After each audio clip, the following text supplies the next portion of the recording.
ربیع الاول اور 27 ستمبر ہے۔ خبر کا عنوان ہے میرٹھ میں ماحول بگاڑنے کوشش۔ میرٹھ کے کالج میں ٹوپی اوڑھ کر گئے ساحل کو چند لڑکوں نے مارا پیٹا ہے اور فقرے کسے ہیں۔ اب ان کے خلاف تھانے میں مقدمہ درج کر لیا گیا ہے۔ خبر تھوڑی تفصیل سے سنیے۔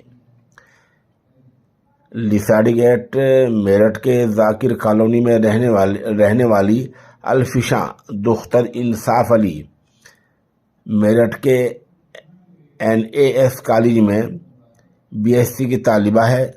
الفشاں کے ساتھ اس کا بھائی ساحل بھی فیس جمع کرنے گیا تھا، جس نے ٹوپی اوڑھ رکھی تھی۔ ساحل کی ٹوپی دیکھ کر 3-4 نوجوانوں نے اس سے کمٹ کے فقرے کسے اور کہا ٹوپی اتار لو۔ ساحل اپنی بہن کے ساتھ فیس جمع کرنے متعلقہ محکمے کے دفتر میں چلا گیا۔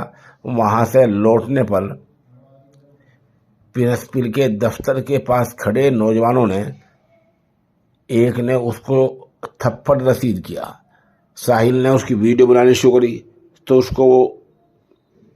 کو بری طرح مارا پیٹا۔ ساحل کی بہن نے شور مچا تو ملزم وہاں سے بھاگ نکلے۔ یہ پورا معاملہ کالج کے CCTV کیمرے میں قید ہو گیا ہے۔ فوٹیج کی بنیاد پر ساحل نے موہت، ڈاگر، وشال، اتل ٹھاکر، ساگر سمیت 10 نوجوانوں کے خلاف مقدمہ درج کرا گیا ہے۔